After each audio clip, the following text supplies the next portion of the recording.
sumagana nawa sa bawat isa sa atin. So umagang ito, ating puntong ngayon ang salita ng ating Panginoon Diyos na ating pong pag-aaralan.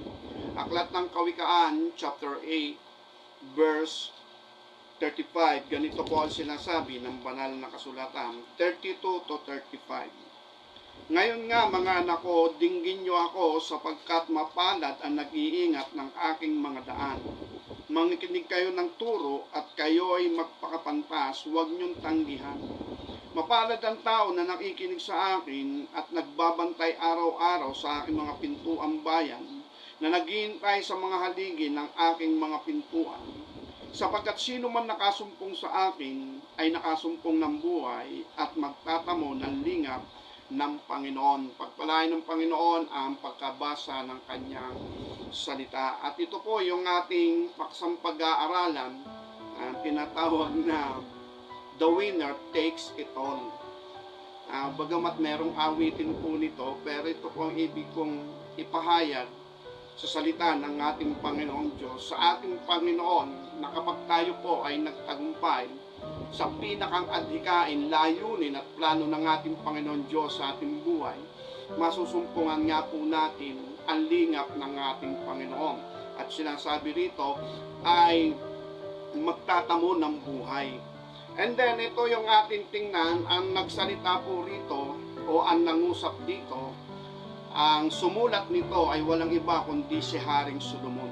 At ito po chapter 8, ito po ay tawag ng karunungan.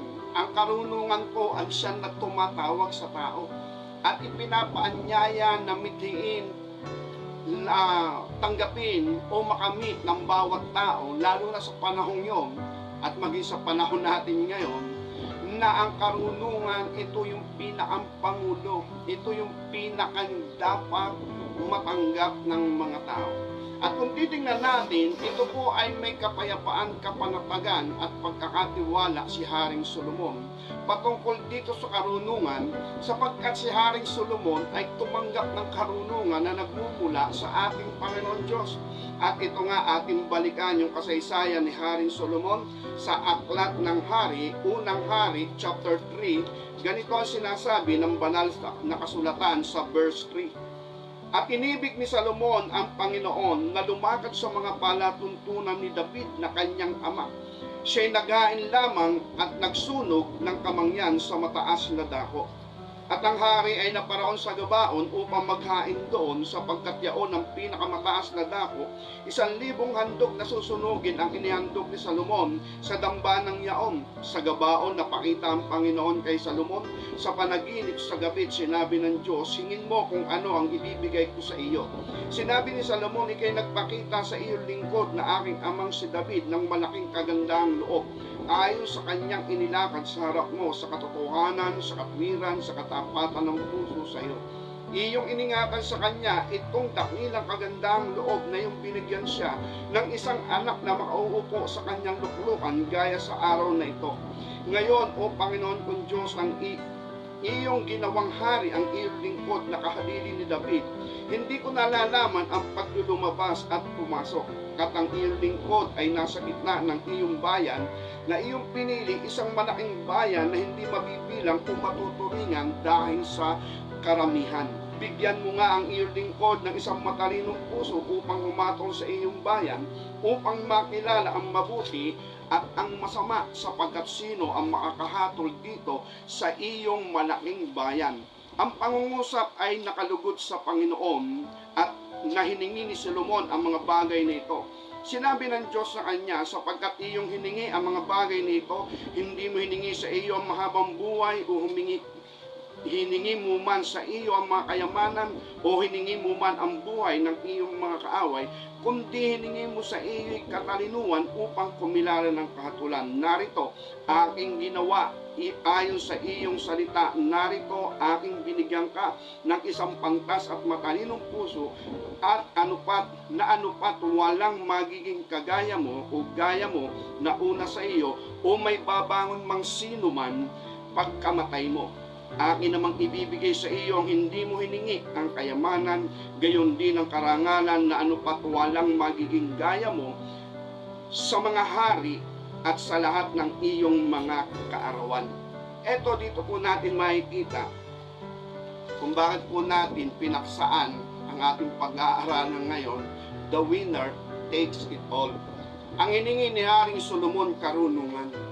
At tama yung sinabi, siya rin ang sumulat nito dun sa Proverbs chapter 3 o chapter 8, verse 32 to 35. Sa verse 35, ang sabi ron, ang nakasumpong sa kanya, ang tinutukoy dun sa kanya, o nakasumpong sa akin ay magtatamo ng buhay at magtatamo rin ng lingap ng Panginoon.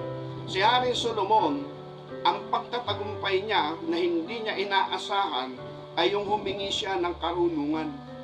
And then dito sa sinabi ng ating Panginoon Diyos, sige, bibigay ko yan sa iyo, at yung mga hindi mo hiningi, ibibigay ko pa rin sa iyo. Kaya doon tayo magpapaksa yung the winner takes it all.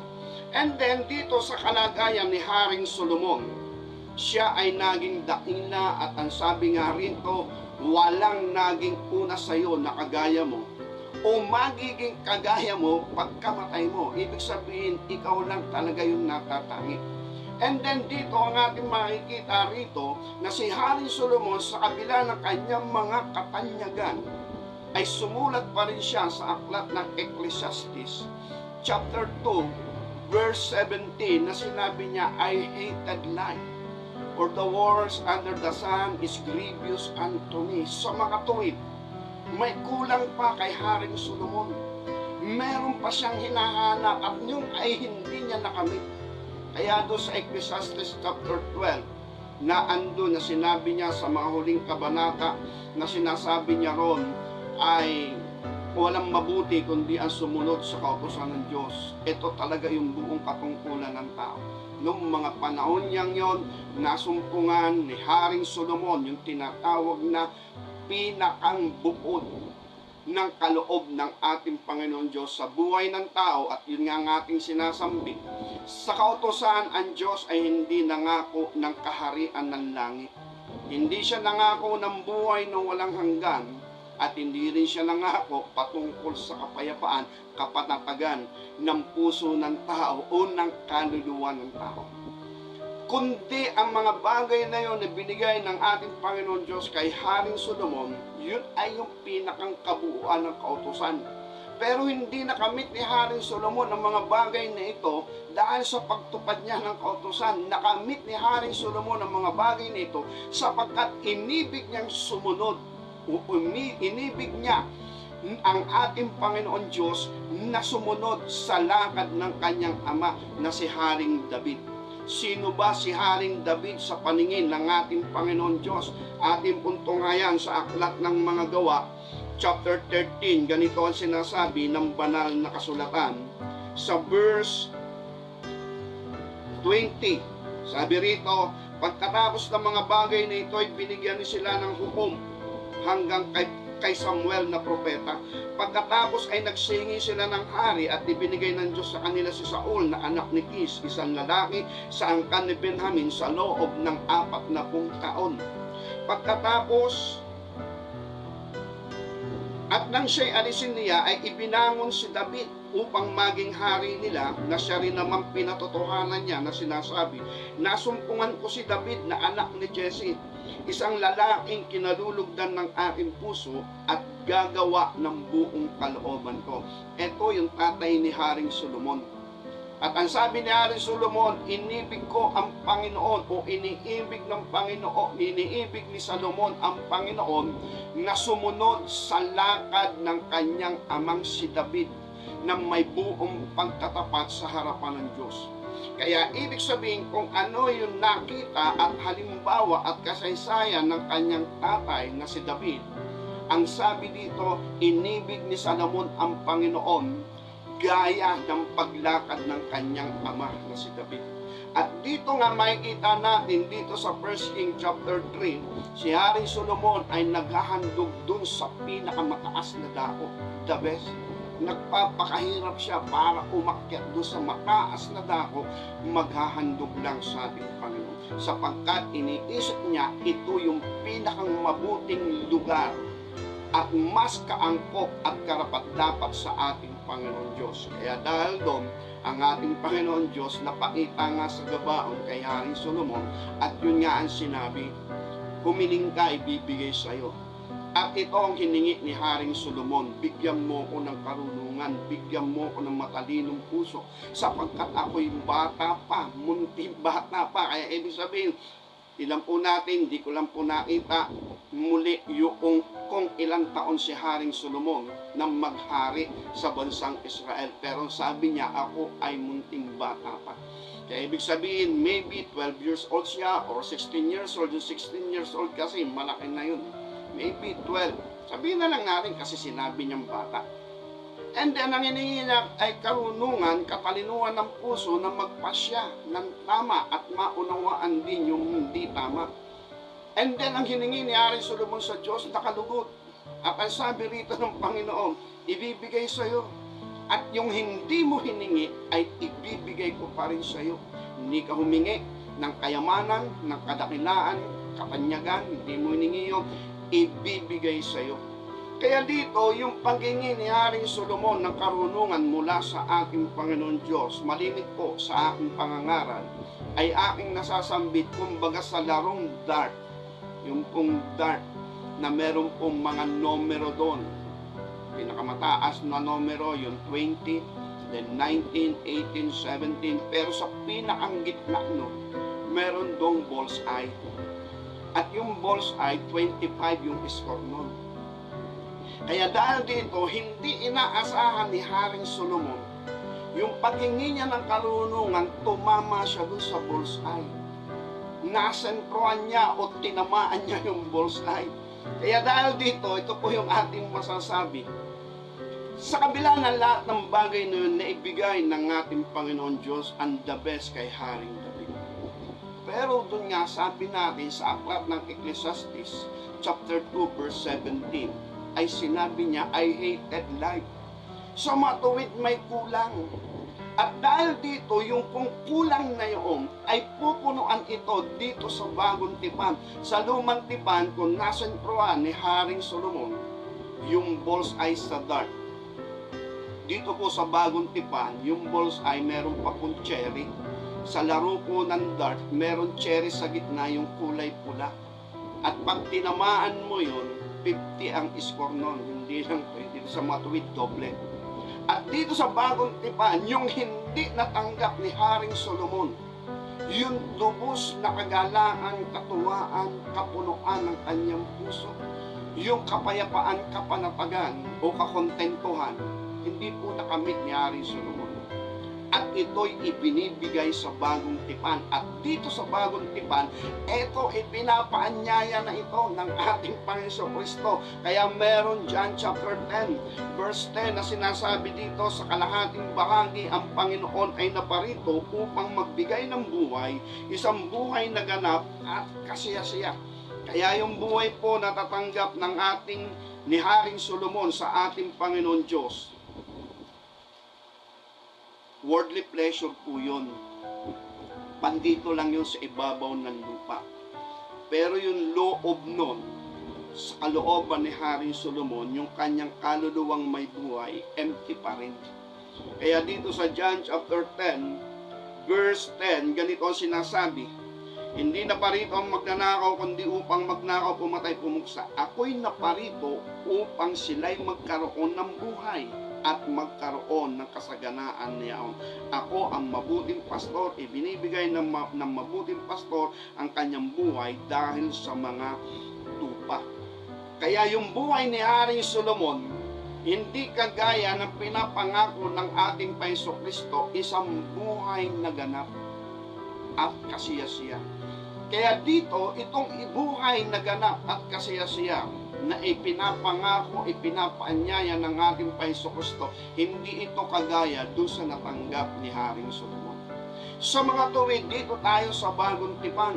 Nang ibig sabihin, kinakailangan natin ang pagtatagumpay kung ano naman ang plano ng ating Panginoon Diyos dito sa bagong tipan para sa bawat tao na mas higit sa ibinigay niya kay Haring David. Kaya dito sa bagong tipan, masdan po nating mabuti. Wala pong ipinapangako ditong kayamanan. na kagaya ng binigay ng Diyos kay Haring Solomon. Wala rito pinapangakong yayaman ka. Wala rito pinapangakong magiging dakila ka. No, hahaba ang buhay mo, walang pinapangako, iba yung lumang tipan. Sa lumang tipan, oo, pinapangako yun. Dadami ang lahi mo, hahaba ang buhay mo, magiging dakila ka, yayaman ka. Saan ka man pumasok, doon ka man sa kabayanan o dito ka man sa kaparangan, ikaw ay uunlad. At dito sa bagong tipan, wala po tayong mababasa noon. Meron blurred na, nang ibig sabihin ay conditionable na. Yun Matthew chapter 6 verse 33, datapwat unahin muna ninyo ang kaharian ng Diyos at ang kanyang katwiran. Ang lahat ng bagay na ito idaragdag sa inyo. Kaya ibig sabihin, kung uunahin muna natin yung kaharian ng ating Panginoon Diyos na pinag-aralan natin noon na ang kaharian ng Diyos ay nasa loob nyo, yung redemption na ibinigay ng Panginoon, maakamit natin at tayo ngayon ay mabubuhay ayon sa katwiran ng Diyos. Ang sabi ron, lahat ng bagay idaragdag sa inyo. Kaya conditionable at walang detail na binanggit kung ano yung mga bagay na yaon. Pero I believe mas higit pa ito doon sa tinatawag na lumang tipan. Sa John chapter 15, verse 15, ganun din ang sinasabi, o verse 7, ganun din ang sinasabi. Kung kayo'y magsisipanatili sa akin, sabi ng Panginoon, humingi kayo at ibibigay sa inyo. Kung kayo'y mananatili sa akin, ang salita ko rin na may mananatili sa inyo, humingi kayo, anuman ang inyong hingin, ibibigay sa inyo. Kaya ibig sabihin, walang limitasyon, wala ring detail, pero ang sinabi at pinapangako niya, kung kayo'y mananatili sa akin at ang salita ko'y mananatili sa inyo, humingi kayo anuman ang inyong ibibigay sa inyo. Kaya blurred na po yun, pero walang limitasyon. At doon naman sa sinabi niya sa aklat ng Lucas, na binabanggit doon, yung binatang mayaman lumapit at nagpatira pa at tinatanong kung paano siya magkakaroon ng buhay na walang hanggan. Ang sabi ng Panginoon, isang bagay ang kulang sa iyo, pinag-usapan nila doon yung kautusan. Isang bagay ang kulang sa iyo, pagbili mo lahat ng tinatangkilik mo. And then bumalik ka, sumunod ka sa akin at magkakaroon ka ng buhay na walang hanggan, kakaroon ka ng kayamanan sa langit. Hindi po nagawa yun ng binatang mayaman, kaya nagtaka si na Pedro, sino maliligtas? Sabi ng Panginoon, ang imposible sa tao, posible sa Diyos.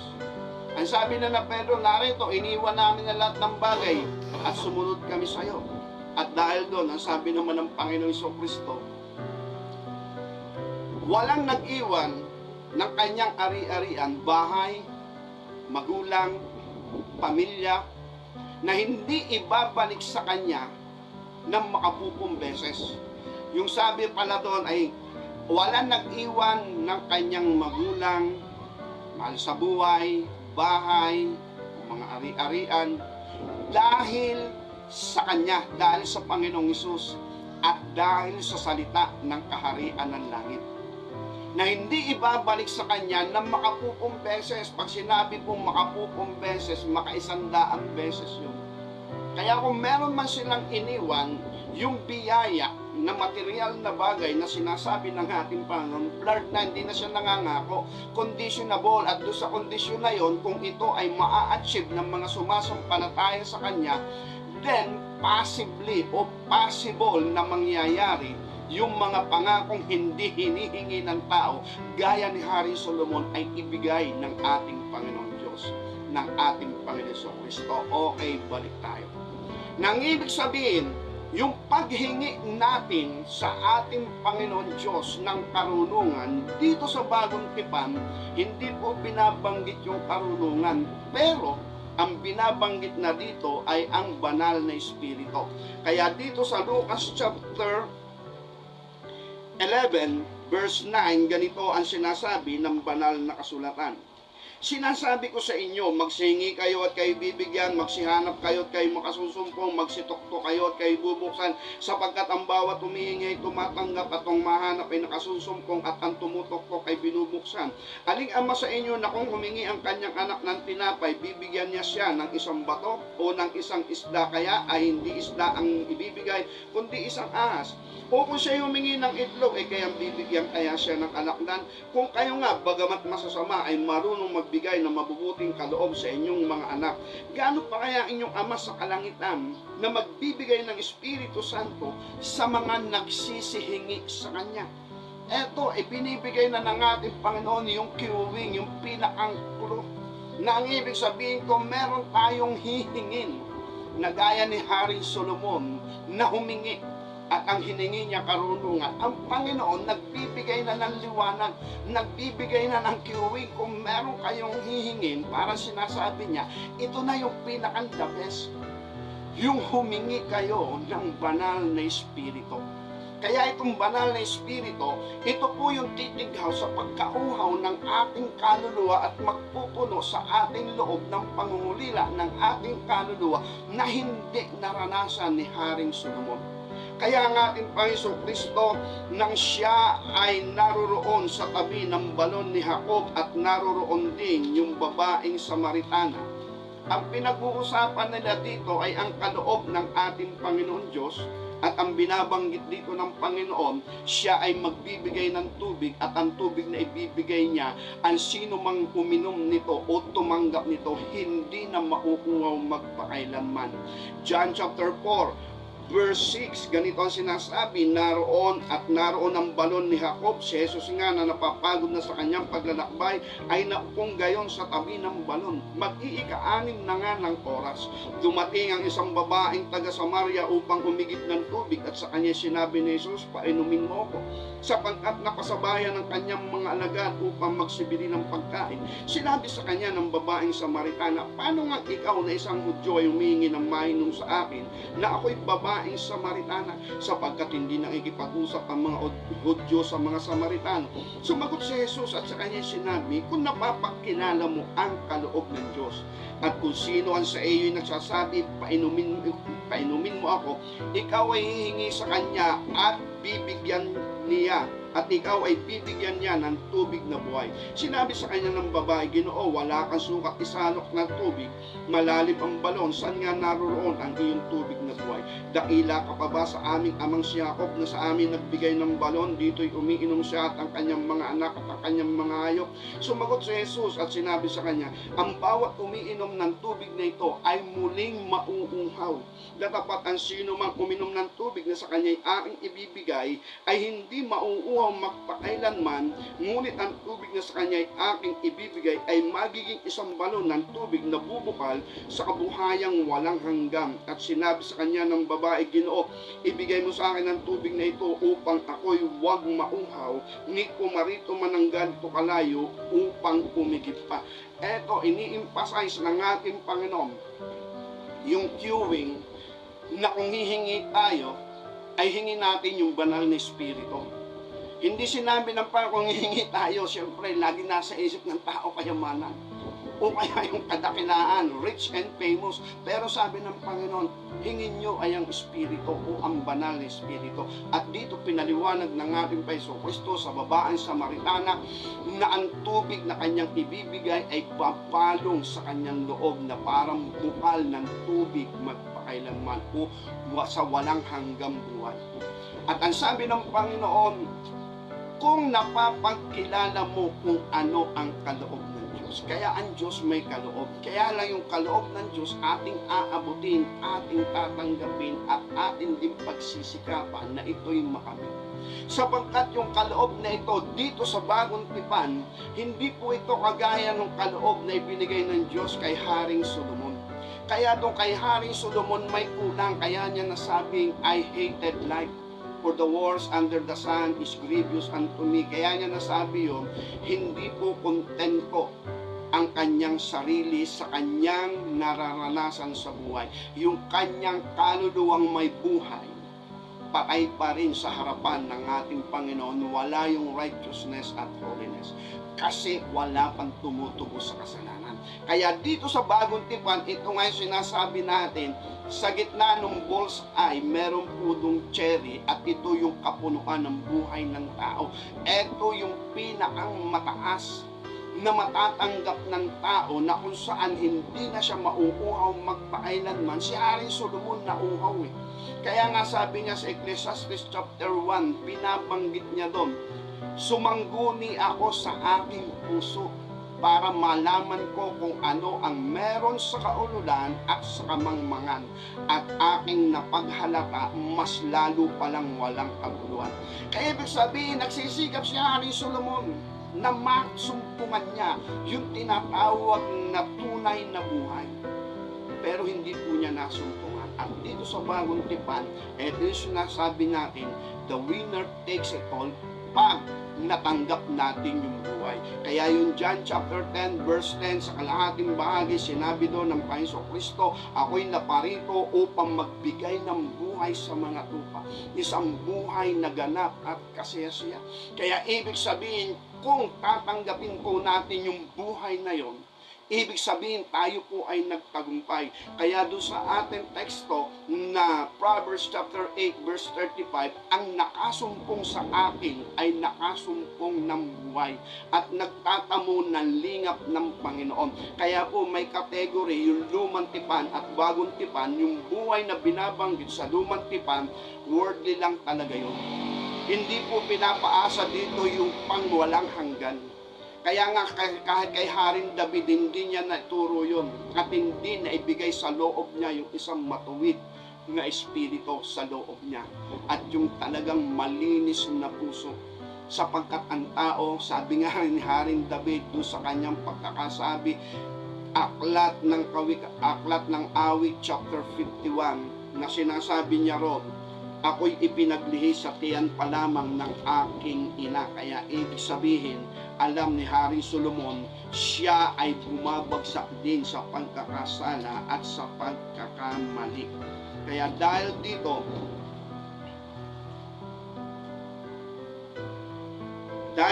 nais ng ating Panginoon Diyos na magkaroon ang tao ng tinatawag na iba yung pagtatagumpay. Verse 5, chapter 51, verse 5, narito ako'y inanyuan sa kasamaan at sa kasalanan ay pinaglihi ako ng aking ina. Alam yun ni Haring Solomon, ni Haring David.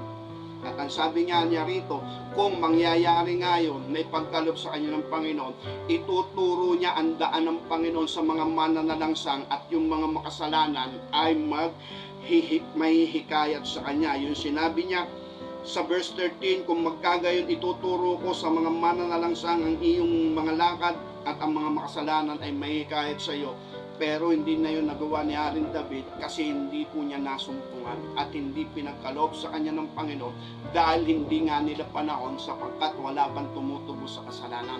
Pero si Haring David, gaya ni Haring Solomon, mayaman si Haring David, dakila at lumakad siya ng matuwid sa harapan ng Panginoon, pero naroon din, bumabagsak din siya sa pagkakasala at sa mga pagkakamali. Gaya rin ni Haring Solomon. Hindi na sumangguni si Haring Solomon sa Diyos. Yung puso niya, ang sinangguni niya, ayon ang sinasabi ng aklat ng Jeremiah chapter 17, verse 8 to 10 o verse 9 to 10. Ang puso ng tao'y totoong masama at mandaraya. Sino ang nakakaalam? At yung pa sinangguni ni Haring Solomon, dahil alam ni Haring Solomon, yung kanyang lalakaran, alam niya ang sagot ng Diyos. Hindi pwede. Kung sasanggulin mo sa akin yan, ay hindi ako sumasang-ayon. Alam na yun ni Haring Solomon. Pero dinaanan din niya para makita niya, baka naandito yung buhay, kaya itinatago ng Diyos yung pandarayang ginawa ni Satanas kina Eva at kay Adan. Magiging kagaya sila ng Diyos, pero hindi yun nangyari. Oo, naging kagaya sila ng Diyos sa pagkaalam ng mabuti at masama. Doon lamang. Pero sa kapangyarihan, sa kapayapaan, sa katwiran, sa kabanalan, lalo nang nawala yung katwiran at kabanalan, dumilim ang buhay ng tao. Si Haring Solomon, hinahanap niya ang buhay at sinubukan niya yung kabilang bahagi. At dahil dito, sa bagong tipan, dito naman tayo sa bagong tipan, the winner take it all. Kapag sumaatin ngayon yung tinatawag na banal na espiritu, sa mga tuwid natanggap natin yung buhay, nagparidim tayo sa Kanya. At bakit kinakailangan natin magtagumpay? Sapagkat hindi po ito kagaya ng paghingi ni Haring Solomon na instant ibinigay ng Diyos. Dito may proseso, merong gagawin, sapagkat naparito muna ang Panginoong Kristo, nagkatawan tao bilang berbo ng Diyos o salita ng Diyos na nagtatag ng lahat ng mga bagay. Nagkatawan tao siya sa pamagitan ng binhi ng banal na Espiritu kay Mary. At dahil dito siya ay binhi ng Espiritu Santo at binhi ng tao, at lumaki siya at nagministeryo na hindi pumasok sa kanyang kasalanan, kaya yung kanyang banal na dugo malinis at karapat dapat ipantubos sa lahat ng mga tao. Kaya may paraan, may proseso, hindi ganon kadali. Hanggang siya ipako sa krus, hanggang siya bumaba sa Hades, at hanggang mapatunayan na ang dugo ng tipan na kanyang itinatag ay may bisa na siya makabalik sa Ama, na siya tinanggap ng Ama, bagamat ang kasalanan na lahat ng tao ay kanyang inako. Pinasan niya yon. Pero dahil sa dugo ng tipan, ito ay naging malinis sa kanya. At tayo na sumasampalataya sa Kanya, yun din ang dadaanan natin, ang dugo ng tipan. Hindi yung krus ng Kalbaryo, hindi rin yung Hades, kundi yung dugo ng tipan na nagpabanal sa Panginoong Kristo. Yun din ang dadaanan natin, at dapat ay sumaatin yung pagkaunawa. At ang pagkaunawa, darating ito sa atin kung tayo ay merong kapakumbabaang loob. Magpapasimula tayo sa pagpapakumbaba, at yun ang sinasabi ng Matthew chapter 5 verse 3. At ang sabi nga ron, mapapalad ang mga taong nauuhaw sa katwiran sapagkat sila'y bubusugin. Kaya ibig sabihin, mapalad ang tao na nauuhaw sa katwiran sapagkat sila'y bubusugin. Ang katwiran po ang pinakamahalaga na kauhawan natin. Ang sabi niya rito sa verse 6, mapapalad ang nagugutom at nauuhaw sa katwiran sapagkat sila'y bubusugin. Parang si Haring Solomon, sa kanyang kalagayan, gusto niya yung pinagkatiwala sa kanya ng ating Panginoon ay maging maayos.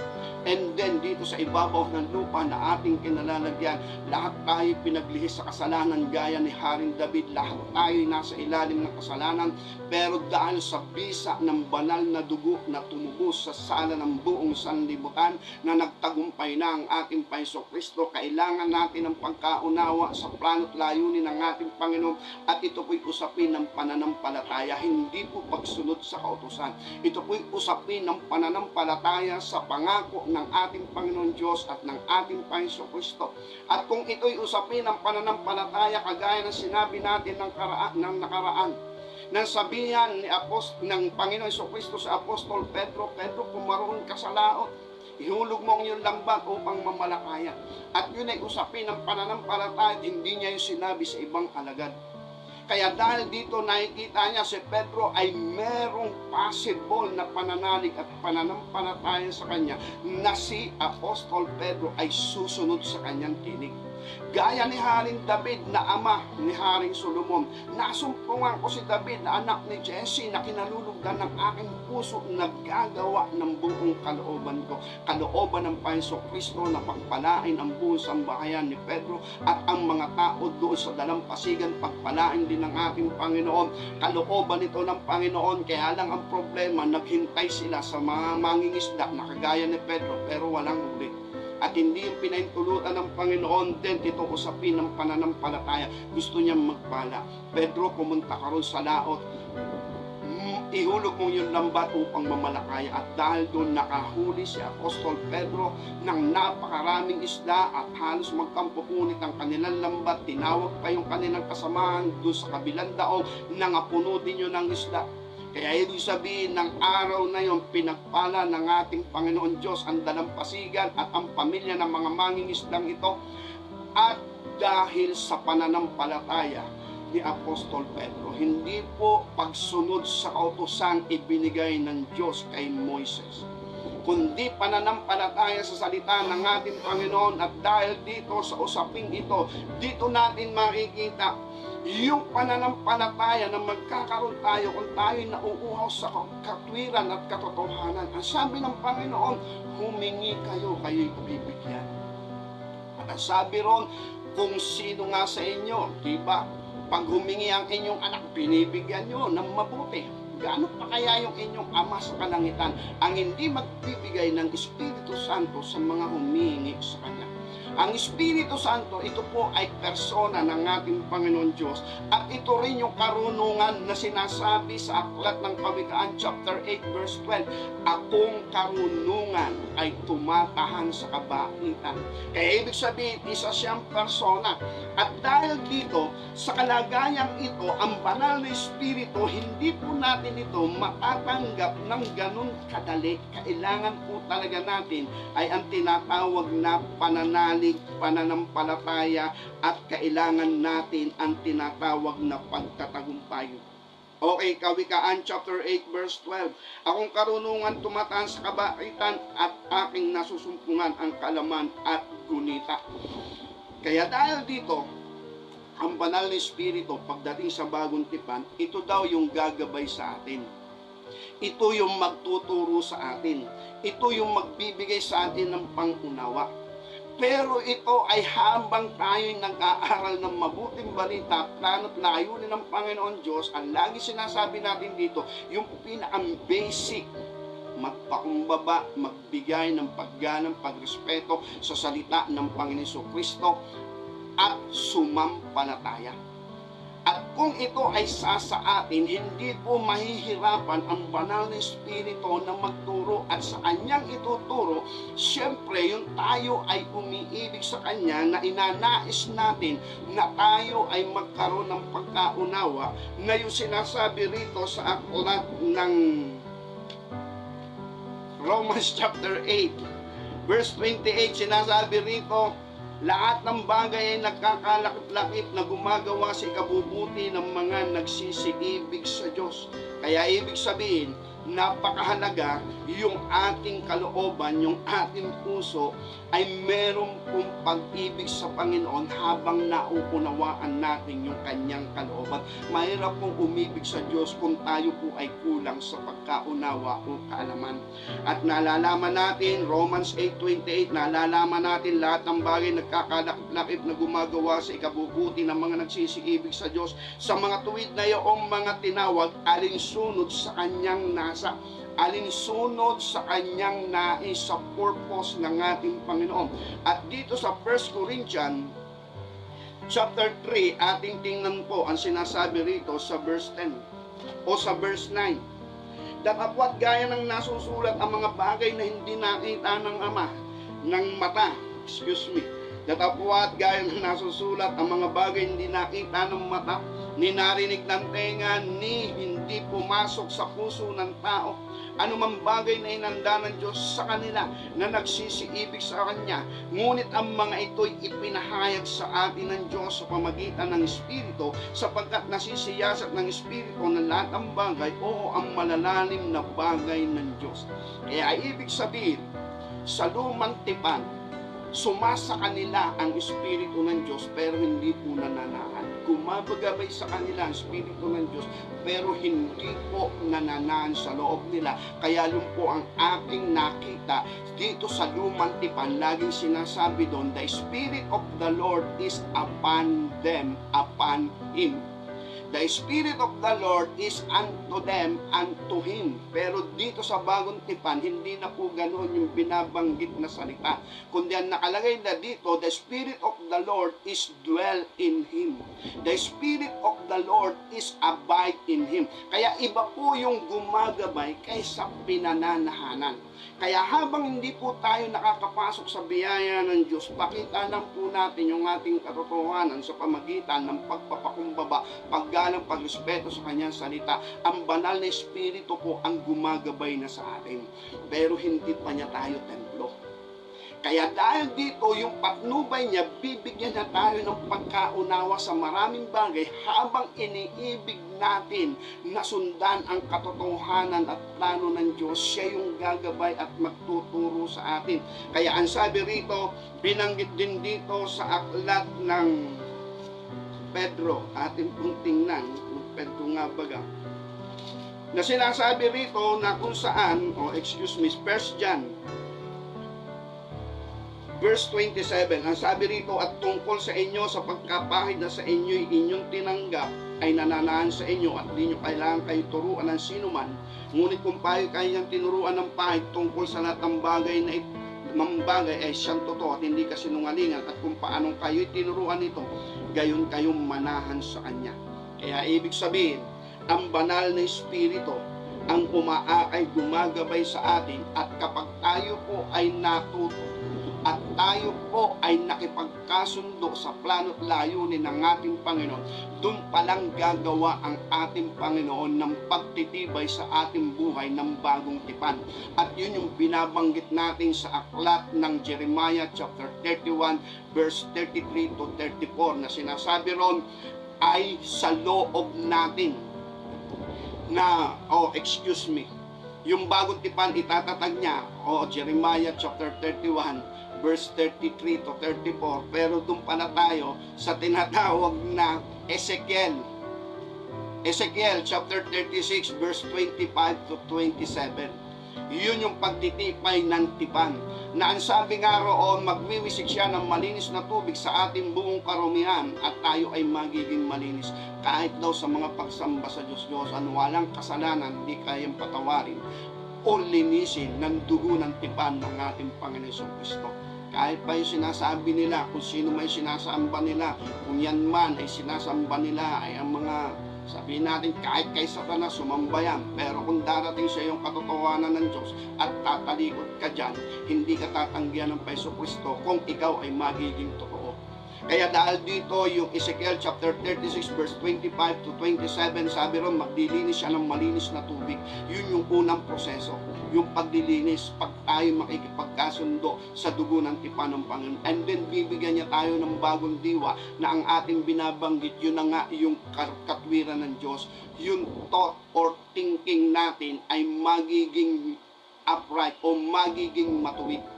Yung bagong diwang ibibigay niya yung katwiran ng Panginoon Diyos. At ang sabi ron, babaguhin niya yung ating puso, aalsin niya yung pusong bato, papalitan niya yung pusong laman, at yun yung ating emosyon, na ito ay magiging holy.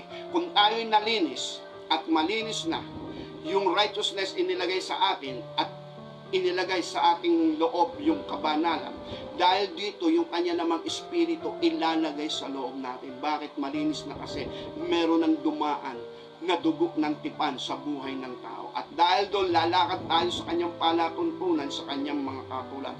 At dahil doon pagtitibayin ang dugo ng tipan, at doon pa lang natin masusumpungan yung tunay na buhay. At kapag nasumpungan natin yung tunay na buhay, sa matuwid tayo'y nagtagumpay. Sapagkat hindi po ito madali. Maraming binabanggit sa banal na kasulatan.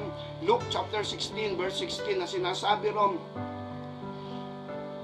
mula kay Juan Bautista, ang kautusan ay hanggang doon kay Juan Bautista, at sa mga propeta hanggang kay Juan Bautista nga. Mula noon ipapangaral ang kaharian ng langit. Ang bawat isa ay magpipilit na pumasok doon. Magpipilit. Sa aklat ng Lucas chapter 13 verse 21, na binabanggit din doon na magpumilit, magsumikap ang bawat isa na pumasok nga doon sa pintuang makipot, sapagkat marami ang nagsisikap pero hindi mangyayari. Luke 23.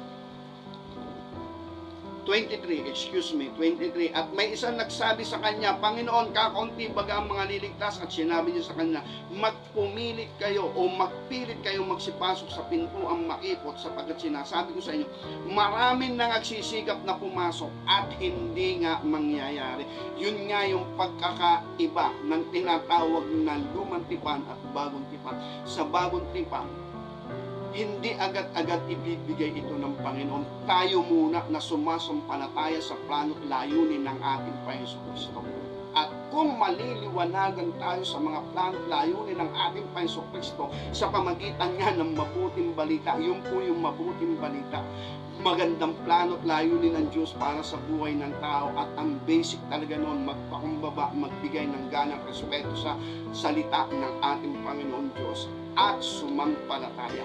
And then, kung sa atin yung pagtitibay ng kanyang banal na dugo, dun manggagaling o dun magaganap yung Ezekiel chapter 36, verse 25 to 27. Siya ang gagawa nun, hindi po talaga tayo. At dahil dito, kung mapagtibay niya sa atin ang bagong tipan, ang dugo ng tipan, ang sabi ron, ilalagay ko sa loob nila ang aking espiritu. Kaya sa bagong tipan, abide in Him, dwell in Him. Yung espiritu ng Diyos ay nananahan. Hindi kagaya doon sa lumang tipan, the Spirit of the Lord is upon them, upon Him. Kaya ibig sabihin, sabi rito, gagabay ang banal na espiritu at kapag naunawaan natin, napag-unawa natin, pinagkalooban tayo ng pagkaunawa, hindi pwedeng hindi tayo hahantong sa pakikipagkasundo dito sa bagong tipan. At kapag humantong tayo doon natin masusumpungan yung buhay na sinabi ng Panginoon. Ako'y ay magbibigay ng buhay sa mga tupa, isang buhay na ganap at kasiyasiya. At yun yung mangyayari nga, yung Ephesians chapter 2, verse 1, verse 5, verse 6, na tayo ay patay dahil sa ating kasalanan at pagsalangsang, pero tayo binuhay na magmuli, nakalakip ng ating Paiso Kristo, at ang binabanggit doon ay quickened, hindi po resurrection. Kaya yung spiritual natin na patay sa harapan ng Diyos, muling binubuhay ng Panginoon sa pamagitan ng righteousness at holiness na ibabalik na sa buhay ng tao, at siya ang magbibigay nun sa pamagitan ng pagkasundo dito sa bagong tipan. Kaya sabi rito sa banal na kasulatan, ang bawat isa na magtatagumpay ay napakaraming pangako. At ito'y ipinangako ng ating Panginoon doon sa aklat ng Revelation chapter 2 at chapter 3 sa 7 iglesia ng Panginoon. Laging binabanggit doon, ang magtagumpay ay may ganitong pangako, ang magtagumpay ay ganito, ang magtagumpay. Nang ibig sabihin, ang daming pangako ng Panginoon sa mga iglesyang ito kung sila'y magtatagumpay. At sa panguli, binanggit din ng ating Panginoon sa aklat ng Revelation chapter 21 verse 6 to 7. Ganito ang sinasabi ng banal na kasulatan. Ang sabi rito, sinabi niya sa akin, nagawa na. Ako ang Alpha at ang Omega, ang pasimula at ang wakas. Ang nauuhaw ay aking paiinuming walang bayad sa bukal ng tubig ng buhay. Ang magtagumpay ay magmamana ng mga bagay na ito, at ako'y magiging Diyos niya at siya'y magiging anak ko. Kaya dahil dito mga kapatid sa ating Panginoon Diyos, ang pagkakamit ng buhay, ito po yung kaganapan ng pangako ng Panginoon. Kung sa lumang tipan sinabi ng banal na kasulatan, ang nakasumpong ng karunungan, nakasumpong ng buhay, at nagtatamong ng lingap ng Panginoon. Nabols kaya nyo ni Hari Solomon, pero may kulang. Hindi siya kontento, may hinahanap pa siya. Kasi yun ay panahon ng lumang tipan, kaya iba yung lumang tipan, iba ang bagong tipan.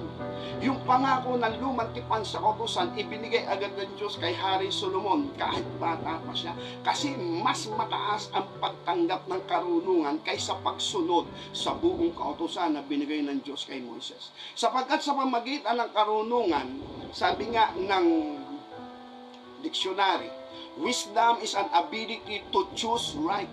Kaya ibig sabihin, kahit wala ka sa ilalim ng kautusan, alam mo kung paano magpapasya ng matuwid at tama.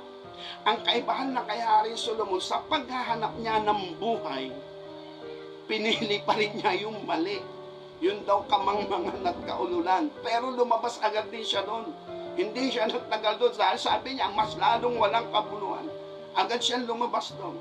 At dito kay Hari Solomon, hindi niya nasabi yung buhay na may kapayapaan at kapanatagan at lubos na kasiyahan at kakontentuhan. Pero ang sabi ng Ecclesiastes chapter 12, ang sabi ron sa kanyang mga huling talatang sinabi, ang buong katungkulan ng tao sumunod sa Diyos at sa kanyang mga utos. Then, doon nagtapos ang sulat ni Hari Solomon. Pero dito sa bagong tipan, ganun-ganon din at mas mataas. At ito yung kapunuan at kaganapan ng buhay ng tao. Nang ibig sabihin, ang magtatamo ng banal na espiritu, hindi lamang yung gabay, kundi yung pananahan sa loob. At tayo ngay maging banal na templo ng Panginoon at alamin ng bawat isa sa atin ang katotohanan. Kapag tayo mayroong binabantayan at inaalagaan templong banal, ibig sabihin niya nakapasok tayo sa biyaya.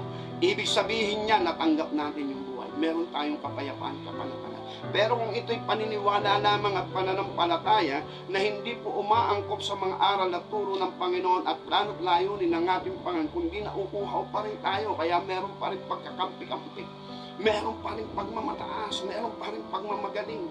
Yung mga ibang sasabi, nakasumpong ako ng magandang pangangaral salita ng Diyos, akin lang ito. Ilalabas ko lang ito pag merong main event at makikita nila, sumasa akin ng Diyos. Hindi ganon. Kung tumanggap ka ng biyaya sa Panginoon, spread mo, lalo na kung ito ay kailangan ng maraming tao, hindi yung kailangan ilabas mo lang yan pag may dumating na main event sa buhay mo o maraming makikinig at meron silyado, akin lang ito. Hindi ganon. Mga kapatid sa ating Panginoon Diyos, kapag nasumpungan natin ang buhay sa mga tuwid, ang Espiritu ng Diyos nananahan sa loob ng templong banal. At ang templong banal, walang iba kundi yung mga taon na ipagkasundo sa kanyang banal na dugo, ang bagong tipan. At tayo ang mga ngalaga nun. At hindi mahirap alagaan niya kapag meron na tayong righteousness at may holiness. Gawal po tayo sa mga oras at panahon, pero lagi po tayong may pangangaral sa salita ng Diyos. Maaaring ang mensahe nito ay magkaroon ng continuation at patuloy na magpapakahayag sa atin ng ating Panginoon Diyos.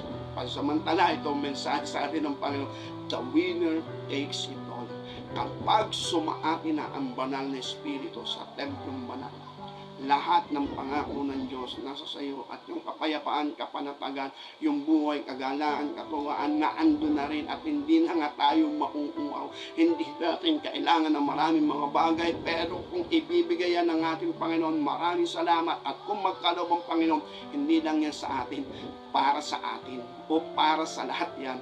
Gaya sinasabi ng Acts chapter 2 at chapter 4. Ang pag-aari ng bawat isa ay para sa kalahatan. Pagpalain nawa tayong lahat ng ating Panginoon Diyos at harinawa magtagumpay ang bawat isa sa atin sa mga hakbanging nalagay po sa ating harapan. Sa Diyos ang papurihan magpakailanman sa ngalan ng Panginoong Jesus. Amen. Tayo po'y manalangin.